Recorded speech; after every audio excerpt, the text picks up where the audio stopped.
Greetings, everyone. It's great to be with you again. Thank you so much for joining us. The presentation today is entitled On the Laws of Life 7, the Laws of Humility and Dignity.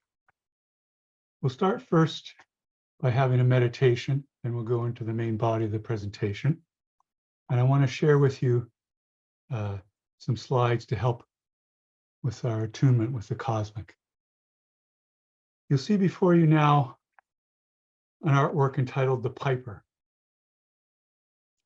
It dates from 1953. It's by the African-American artist Huey Lee Smith. You can see in the lower left where he signed it and dated it 1953. It's an oil on compositional board work. And the theme of the piper, you can see the musical instrument being played by the young child. It's set in Detroit. This work is from Detroit Institute of Arts, the DIA. You may see the influence here of Giorgio de Chierco, the Italian and metaphysical painter that who influenced the Surrealist movement. And indeed, Huey Lee Smith talks about the strong influence of Chierco on him. And also Edwin Hopper, the American painter who focused on social realism. You notice there's a very intense use of the law of duality with light and darkness, the very shadow of the works on the figure, the boy or child himself, as well as the shadow on the wall, the shadow on the piece of paper here. You can see there's a state of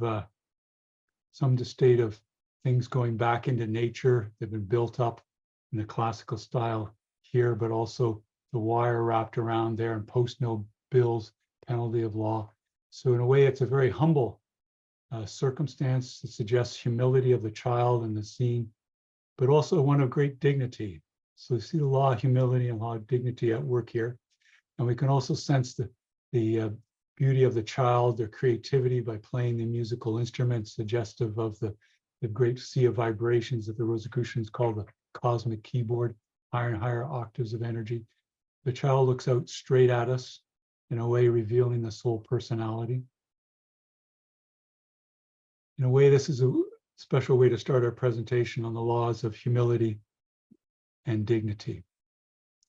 I want to show you another work by Huey Lee Smith.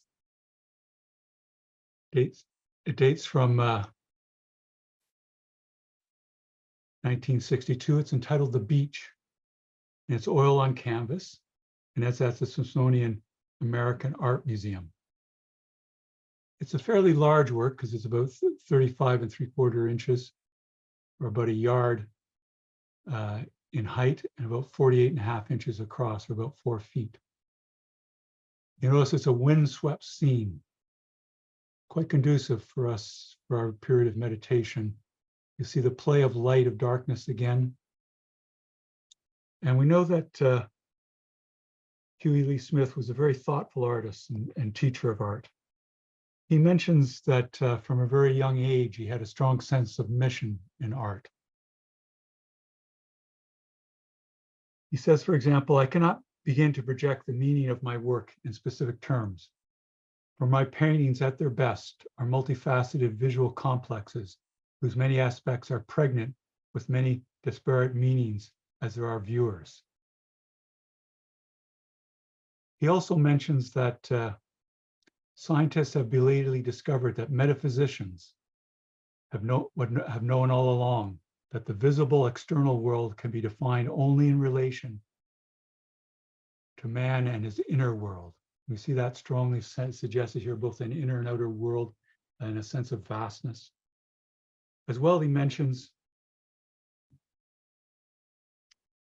I think my paintings have to do with an invisible life, a reality on a different level.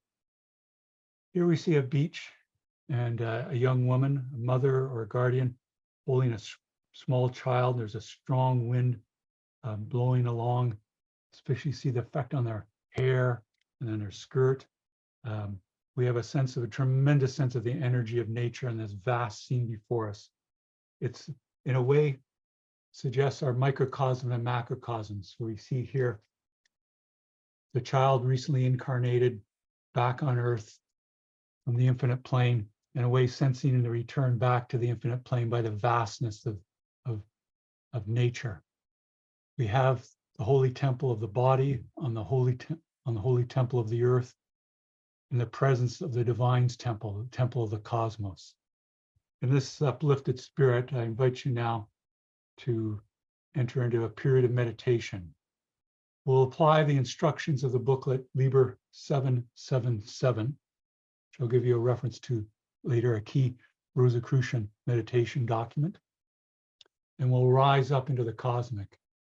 And by the cosmic, it's a very beautiful word that the Rosicrucians use to mean all natural and spiritual laws back of the cosmos, but also the universal intelligence back of the cosmos. We see in this work of art before us various laws associated with the Rosicrucian tradition, the law of duality of the light and shadow working very effectively, particularly on the figures here to make them stand out, but also across the bay, along the cliffs and the dwelling here. And in the foreground, there's shadow and then light. In the midground again, there's the darkness, and further back the light, and then up into the heavens and the great clouds, both light and shadow in them and their movement with the great forces of nature and the winds and the weather systems. So when you're ready and you're feeling tuned further with the cosmic and by this inspiring works of Huey Lee Smith, when you're ready, I invite you to close your eyes.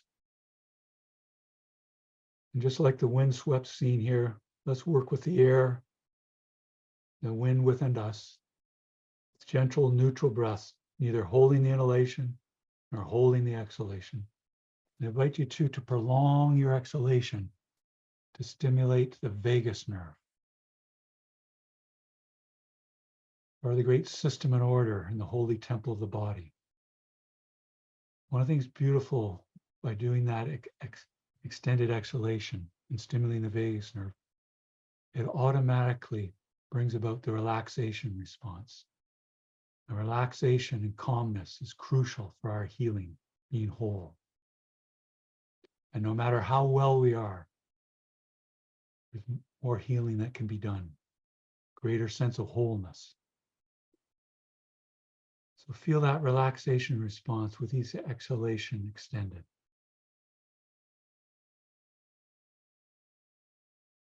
You may feel the tingling of the vital life force, particularly in the extremities of your bodies, particularly the positive polarity, the cosmic essence spoken of by the Rosicrucians in our weekly studies of the vital life force, the VII. And with the incoming of the breath, you may wish to sense the increasing presence of the divine within, the master within, our true nature and guide in life. In a way, part of our great work in our life is to have the holy temple in our outer nature like a sponge, increasingly soaking up the divine within, the master within's presence. Our individuality and outer nature, like the sponge, will remain, but it is still transformed and made anew with the incoming of the vital life force, just like the sponge soaks up the water. These are great and simple lessons of life. Part of the mastery of life, living in harmony, is to master the breath, not only during formal periods of meditation like right now, but throughout our day. How could it be that something so simple as the breath can have such a profound healing effect on us? Well, a major part of it is that we're working with the wisdom of the holy temple and the wisdom of the divine within, and the special spiritual qualities of the vital life force. Just continue to enjoy the gentle rhythm of the breath.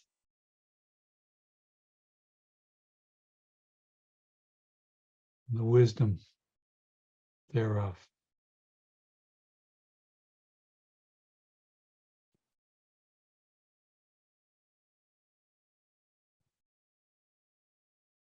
If you find your mind wandering, just lovingly and gently, bring it back to the gentle rhythm of the breath.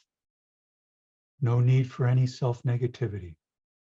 It's all part of the process of growing in self-mastery, becoming more fully ourselves.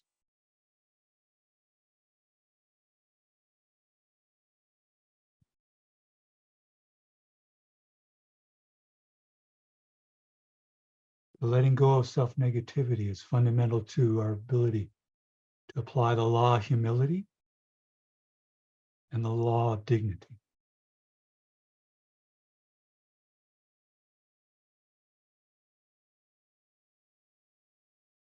A key component of the law of humility is us to be open.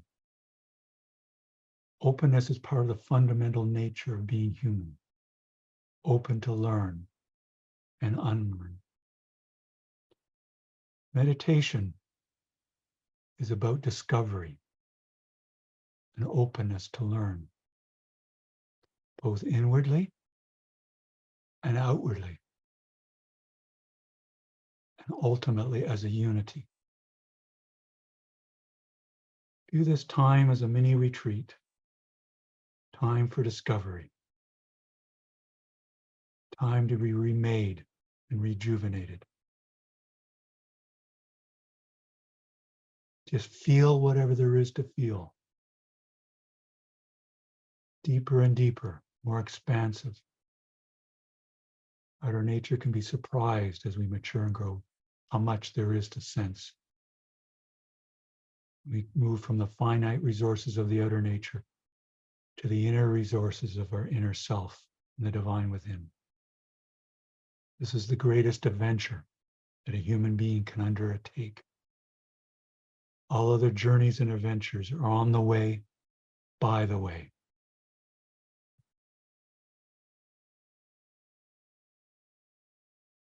And as you continue to feel the great well-being and the increasing pulsing of flow of the vital life force throughout your body, your mind, let us prepare another form of meditation. We'll flow this form of meditation into another, all part of the one meditation session. We'll follow the instructions now of booklet Liber 777. And we'll apply the law of purification. I invite with you now to say with me the following invocation and prayer.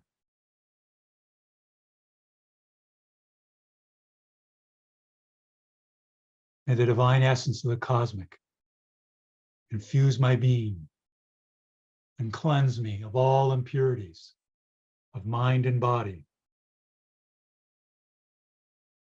that I may attune to celestial sanctum in pureness and in worthiness. So mote it be. Now, fratres and sorors and participants, having applied the law of purification, let us apply now the law of humility, to be open to learn and to let go of our outer nature as we rise up into the cosmic. Let us too apply the law of dignity, to realize the divine within and the divine imbued in all. I invite you now to use all your inner psychic capacity and faculties and your imagination to picture yourself rising up however you're seated. Spine upright so you can breathe in an unencumbered way, or at least if you're lying down, you can breathe easily. Continue to rise up over the room where you are, dwelling or building where you are, and start taking in the neighborhood around you or the geographic area and sense the system and order and the beauty of it. All part of our theater for learning on earth. Keep rising up over the city, town or village or geographic area we are. See the system and order of the streets. Radiate love and well-being back to all the persons and sentient beings below. And continue to rise up faster and faster, enjoying the exhilaration of the ascent. Seeing down below your county and even your province or state, and the desert, or the agricultural fields, or the woods, or the rivers, streams, the lakes, the oceans, whatever is applicable to your province and state, and continue to rise up, enjoying the beauty of the ascent, increasingly surrendering to the divine within. Move faster and faster upward, so you can see the entire great nation or country where you dwell. The beautiful weather systems, landforms, water forms. Now take in, as you rise up faster and faster, the continent where you dwell, and even now the hemisphere, either the north or the south, applicable to you. As we move faster, now see the beautiful blue jewel of the earth, the great sphere or oblate spheroid, revolving, rotating about its axis. You can even see the moon, its beautiful motions and harmony together, in a way of musical action. And look up and see not only Earth and the moon, but other great satellites moving about our local star, the sun, our other planets, the huge planet Jupiter and its moons, the large planet Saturn and its wondrous rings and planets, and the smaller planets such as Mars and Mercury and Venus, radiating out their psychic effects to us, but will let us in turn radiate back to them their psychic impressions and respect and love for them. Their beautiful elliptical orbits. As we continue up faster and faster beyond the solar system, beyond the myriad stars, stellar phenomena, the interstellar gases, black holes balancing the universe, the rogue planets, the asteroids, binary stars, the supernovae. Keep rising up faster and faster through our great home of the Milky Way galaxy and its great spiraling arms. Sense the great arm that we call home.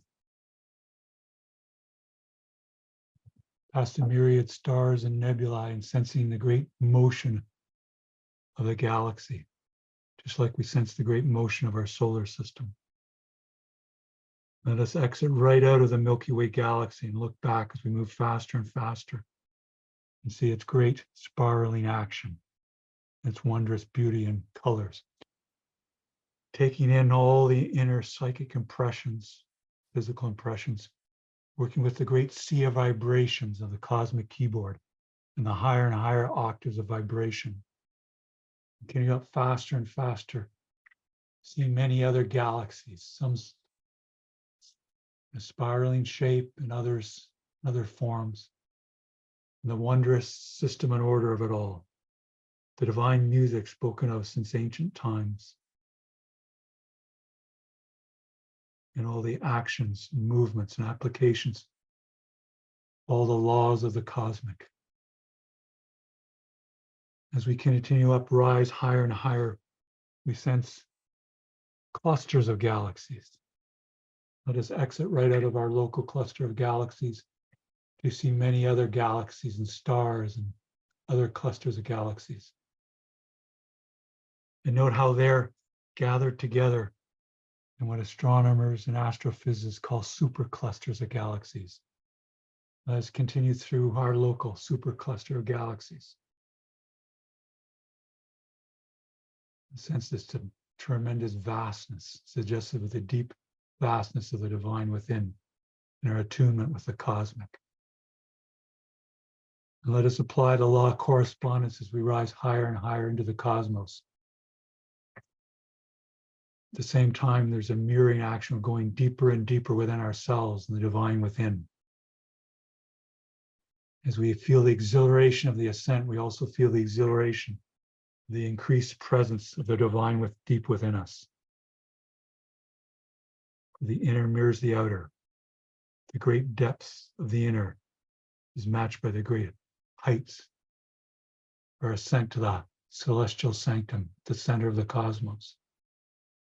Let us pass right out from our local supercluster of galaxies and see many, many galaxies and stars and clusters of galaxies, and now even many, many superclusters of galaxies revolving about the central cosmic axis of the universe in stupendous action and motion, suggesting increasingly as we pass from the finite plane to the infinite plane where the divine within dwells.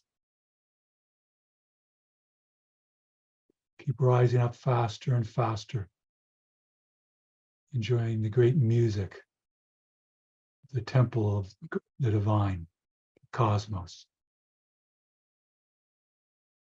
and the stupendous action about a great cosmic axis.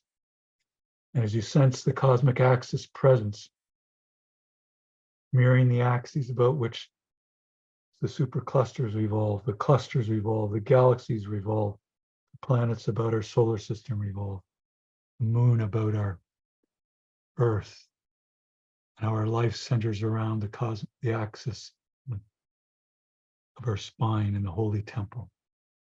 Zoom in now on the midpoint of the cosmic axis to the very center of the cosmos, and slow up when you reach there. You may wish to look about and see the great beauty of it all. And begin to visualize your personal celestial sanctum as instructed in the booklet Liber 777. It may be an inspiring temple on earth, or maybe an inspiring scene in nature on earth, or just the spectacular view all around you. Fill in the sights and sounds of your personal sacred temple, or a beautiful place in nature. Make it real, make it vital. Use all your senses, both physical and psychic. And sense the presence of others with us on this teleconference call, and other seekers, and the officers and Grand Lodge officers of our order, Grand Masters, the Imperator may be conducting a special sacred convocation now at the heights of the celestial sanctum. May you wish to sense the beautiful music and incense rising up, suggesting the great ascent we've just made. Maybe beautiful artworks or stained glass windows depicting Rosicrucian and mystical laws and principles. Fill all it in. Feel the exhilaration of being at the center of the cosmos, at the center of your being. And when it's well filled in, release your visualization, and we'll apply the law of cosmic attunement and the law of silence to dwell for a time, peace profound.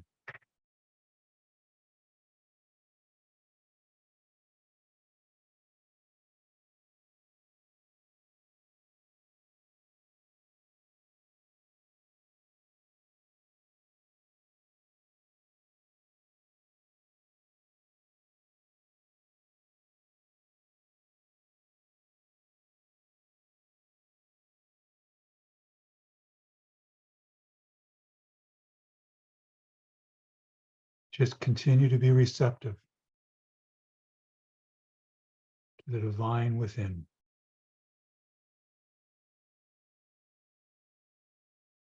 Surrender the outer nature to it, so you can be enriched and ennobled and be with our true nature and guide at the center of the cosmos, the center of our being, always.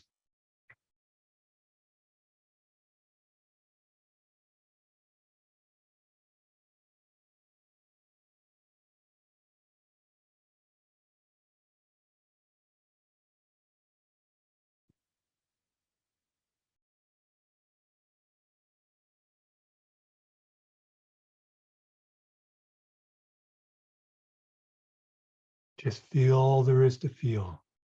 If tears comes to the eyes for the joy of it, or tremendous love starts coming out from deep within, just stay centered and let it unfold.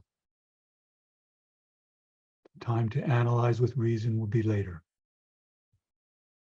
Just continue to surrender.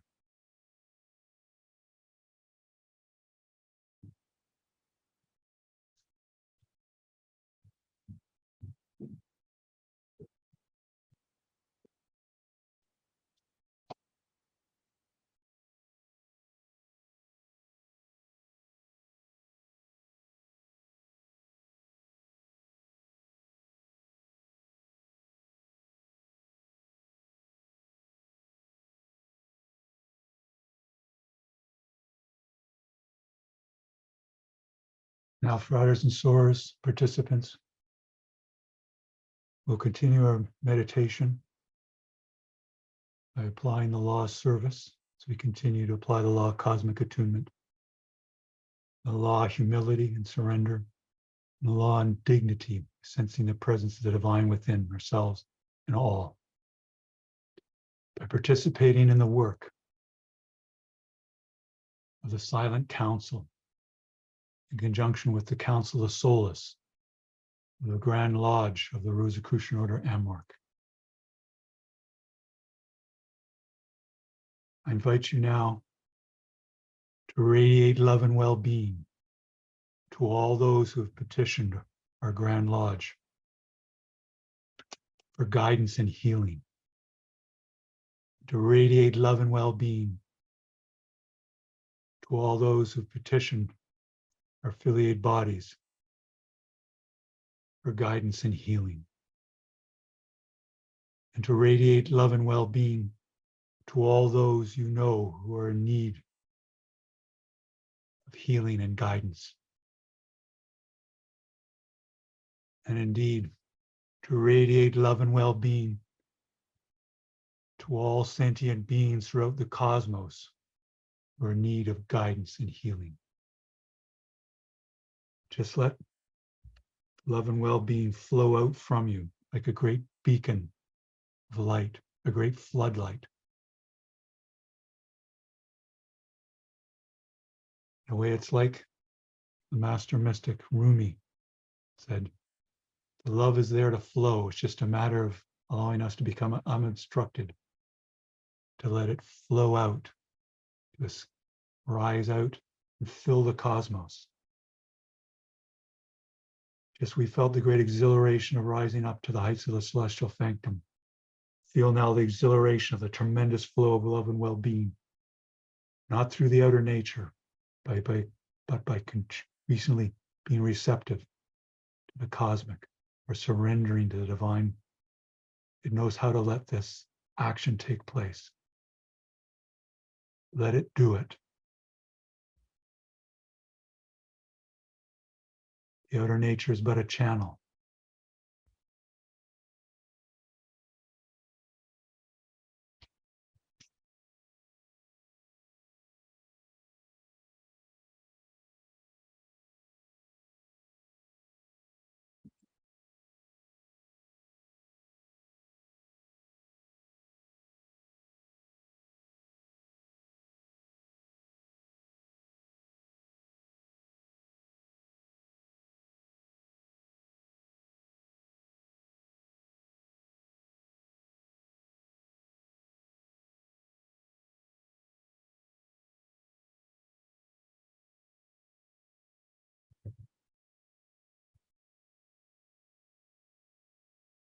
Find your mind wandering, just lovingly and gently. Bring it back to the gentle rhythm of the breath. Radiating love and well-being to all in need. Increasingly aware of the divine within our true nature in the process. And I invite you now to follow out that love and well-being that's being radiated out, to allow your mind become the cosmic mind, encompass the cosmos, increasingly identify with the cosmic, experiences the cosmic mind experiences.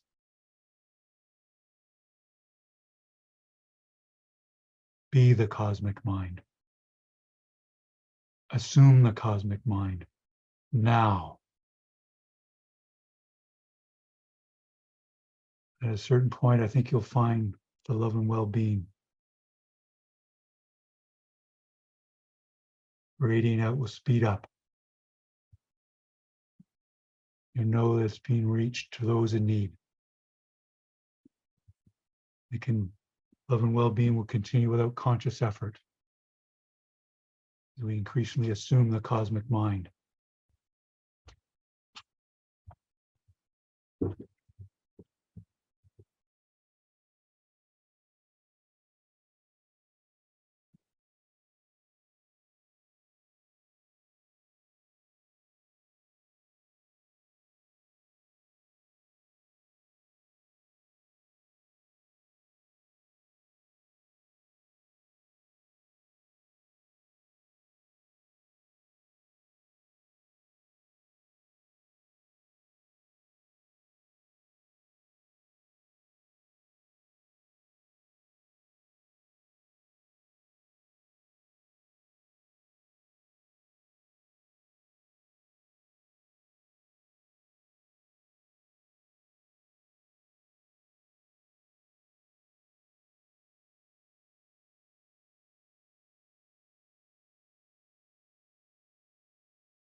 Soon we'll descend from the heights of the celestial sanctum, riders and soarers and participants.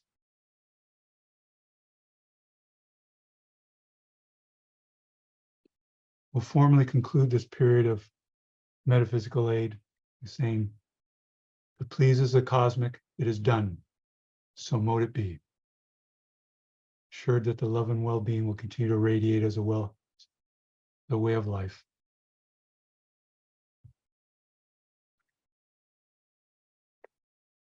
Now let us continue a while longer in cosmic attunement. You may wish to evoke the law of gratitude for this opportunity to be of service, further experience our birthright,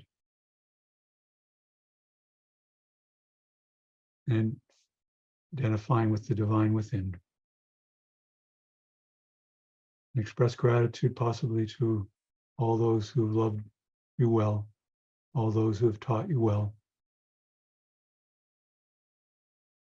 Our class master in the Rosicrucian Order Amorc, the Grand Master and Grand Lodge officers and the Imperator, for all their love and guidance.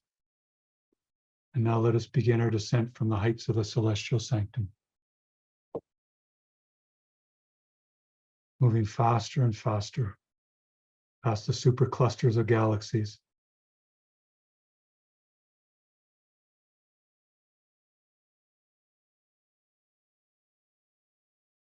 See the stupendous harmony and order of it all as we go faster and faster.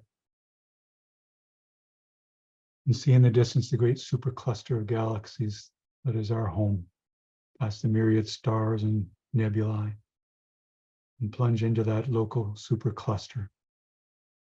Sense myriad clusters of galaxies, their wondrous system and order.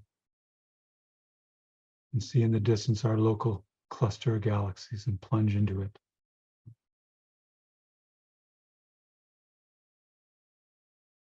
past the myriad stellar phenomena, the black holes balancing the universe, the comets, the planets, the asteroids, the nebulae, and see in the distance the Milky Way galaxy, our great home, its beauty, and enter into the great arm where we dwell, past the myriad stars and stellar phenomena, quasars and pulsars, binary stars, and see in the distance our local star, the sun, in the solar system. Come to the beautiful blue jewel of the earth, the temple of the earth again.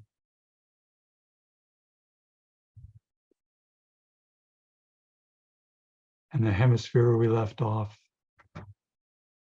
continent where we dwell,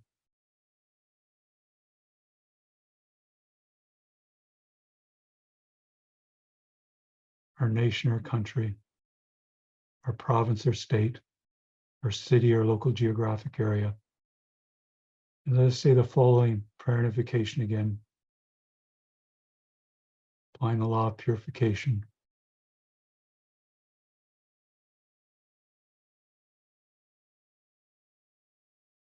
May the God of my heart sanctify this attunement of self with the celestial sanctum, so mote it be.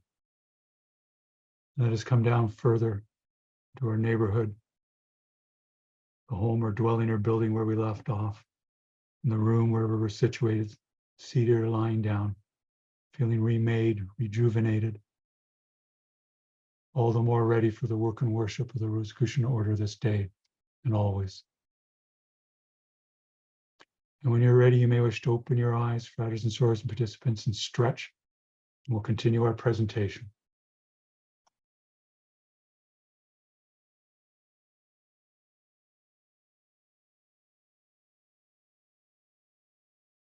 Great. Thank you, everyone.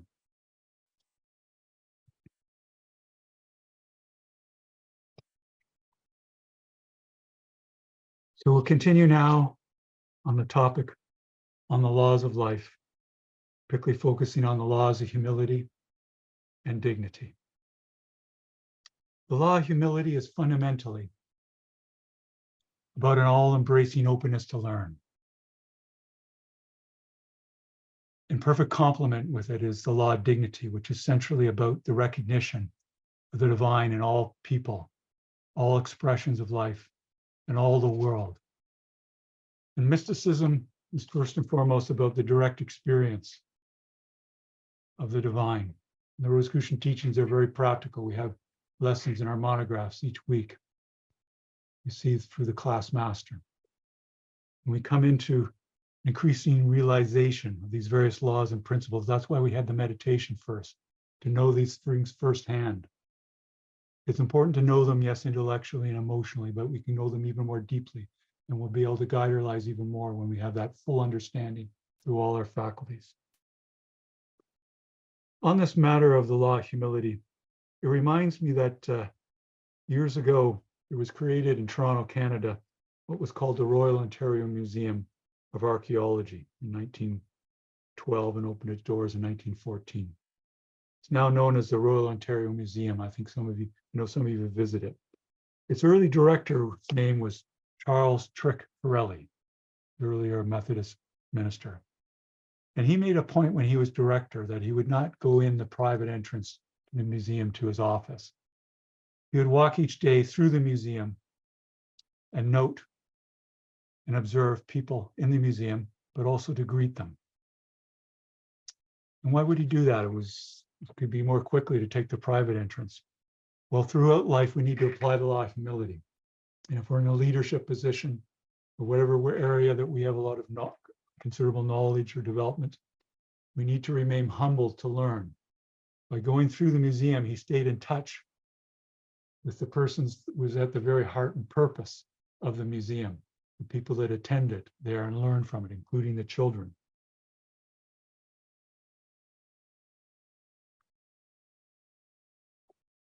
I remember many years ago as a child, regularly seeing a pediatrician, a medical specialist for children. And one of the wonderful things about him, even though he was very learned and very skilled, years of experience, and I was a child, he would convey to you that he treated you as an equal. He would listen carefully.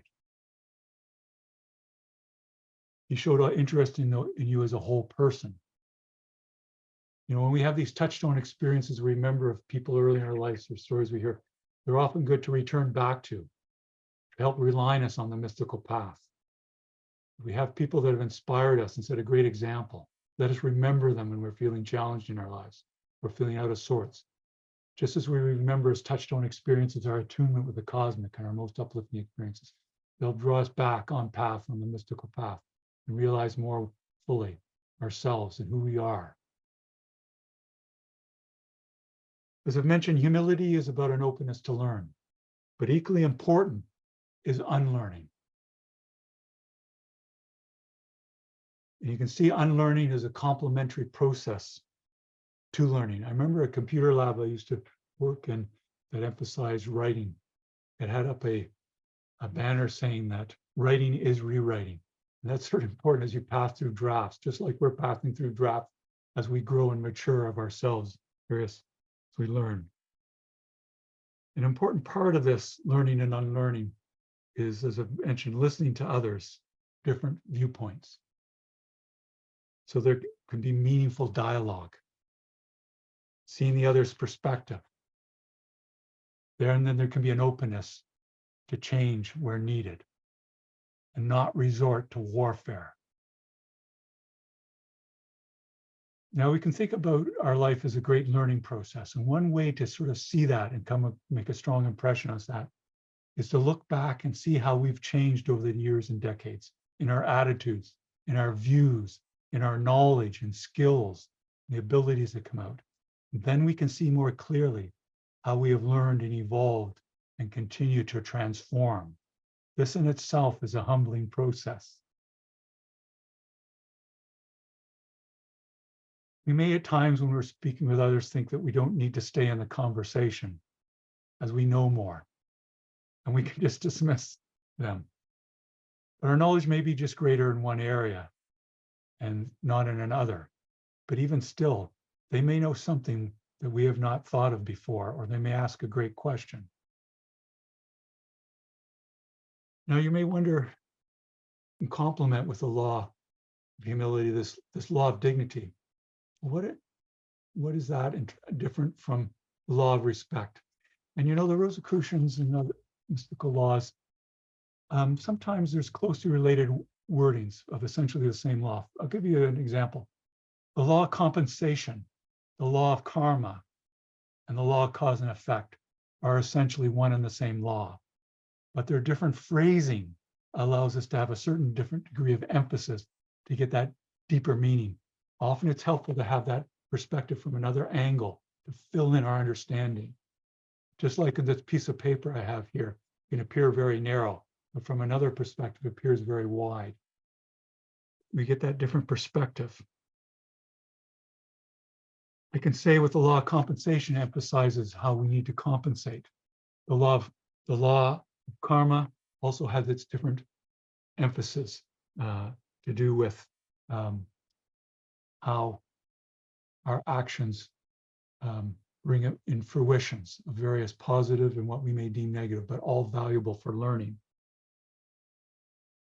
The law of cause and effect in a way is even more technical sounding and more applies to the law of impersonality in its expression. But similarly, the law of respect and the law of dignity are essentially the same law, yes. But their term or phrase have a different emphasis. The law of dignity brings out seeing the divine within those who were before us, or all of creation before us. The law of respect emphasizes similarly, but also showing that active respect of others.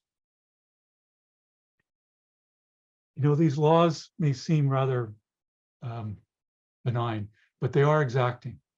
If we don't apply them in our lives, we will experience what past Grand Master Robert E. Daniels used to say, that life will teach us differently, and it's very fortunate that we'll do. We can't just think and do whatever we want. There are consequences for greater harmonium or less harmony in our lives. Either way, we embrace these things and are very fortunate the cosmos works this way. It's important to say too that in regard to the law, humility, is in the long run, I think you'll find, if you haven't already, that we have essentially two choices in life. To be humble, or we will be humbled. Life will teach us differently. And these things get intensified as we grow in our realization with meditation. We become increasingly sensitive. So we can feel when we're getting off the path. We'll have the effect much more quickly to get back on. You see, the outer self needs to be receptive to the inner self. Or to put it more poetically, we need to surrender the divine within and its guidance. Once we get puffed up in some way, we cut ourselves off from the master within.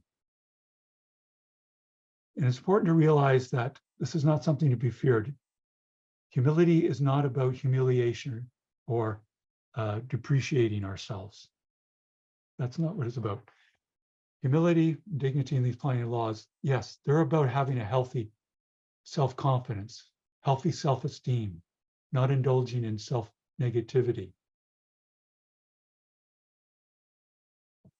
Having increasing in self-reliance. All those things are to be in place, yes.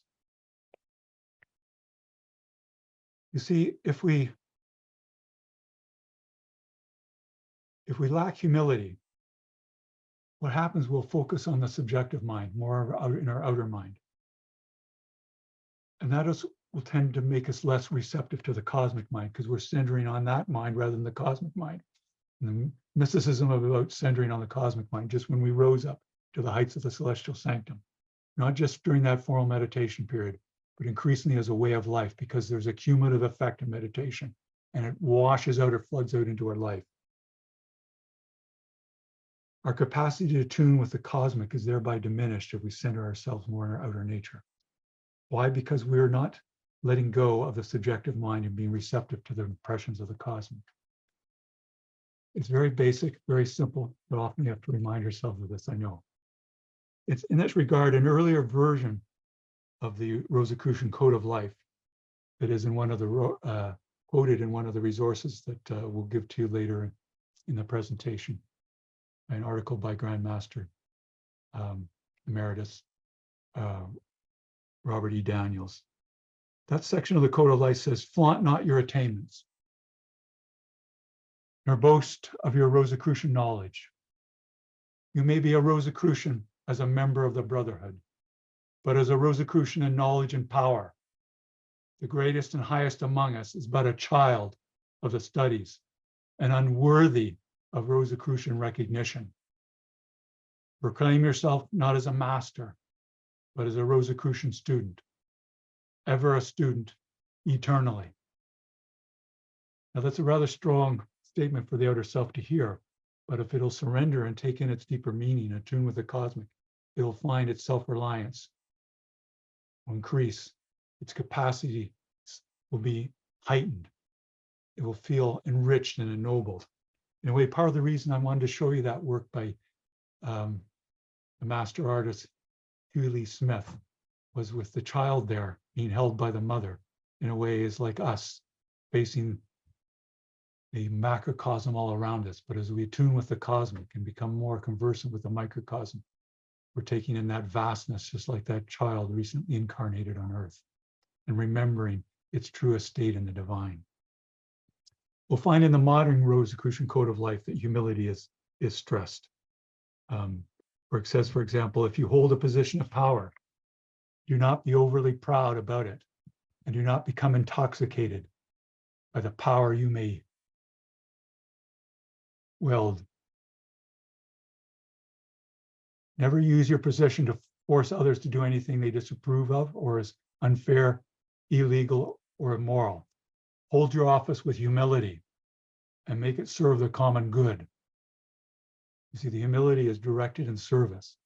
All this work is towards service. 12, be attuned with others and speak with care. If you ever criticize, make sure that it's done constructively. If someone asks you for advice on a subject you do not know well, humbly admit your ignorance. Never stoop to telling lies, backbiting, or slander. If you hear malicious gossip about someone, do not support it by lending a willing ear. Interesting too, in the Rosicrucian Declaration of Human Duties, I shall give you a reference to, though I know many of you know it well, that the concept of dignity and respect is often mentioned in it. For example, it is each individual's duty to respect himself or herself and not debase his or her body or consciousness through behaviors or practices that jeopardize his or her dignity or integrity. See the law of dignity at work here. Article 3, it is each individual's duty to respect others, irrespective of race, gender, religion, social status, community, or any other apparently distinctive element. Article 12, for example, it is each individual's duty to respect human life and consider it the most precious good existing in this world. And finally, Article 13, I'll mention.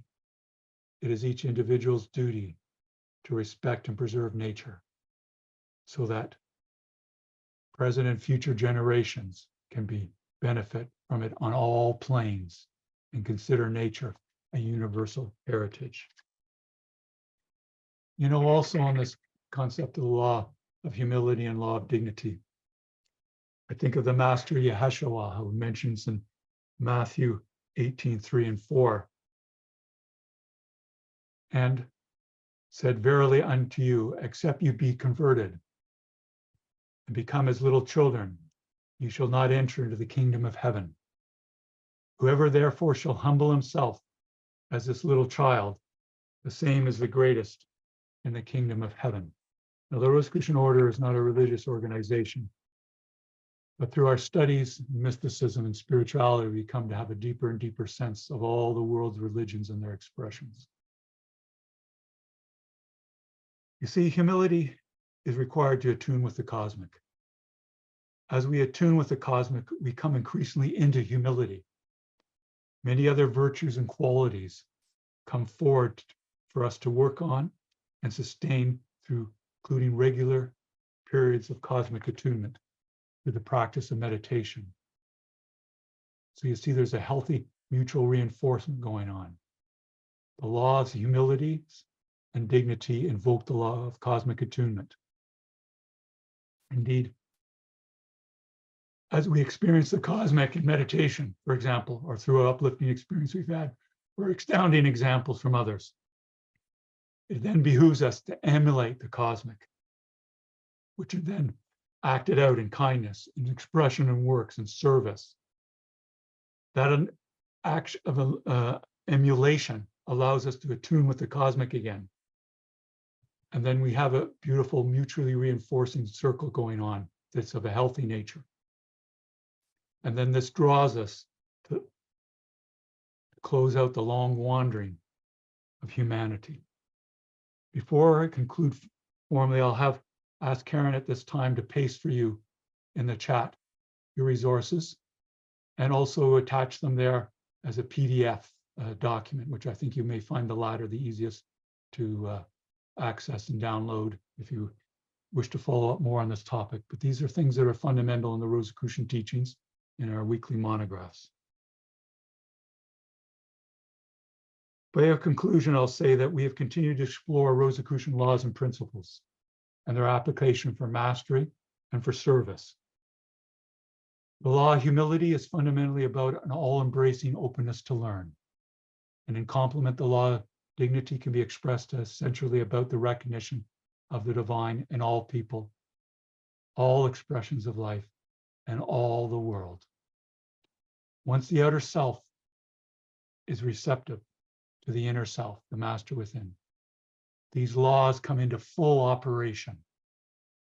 Then matters can be seen aright and embraced for their life-giving and maturing lessons, leading to increasingly expansive realizations of harmonium and unity for all. Thank you.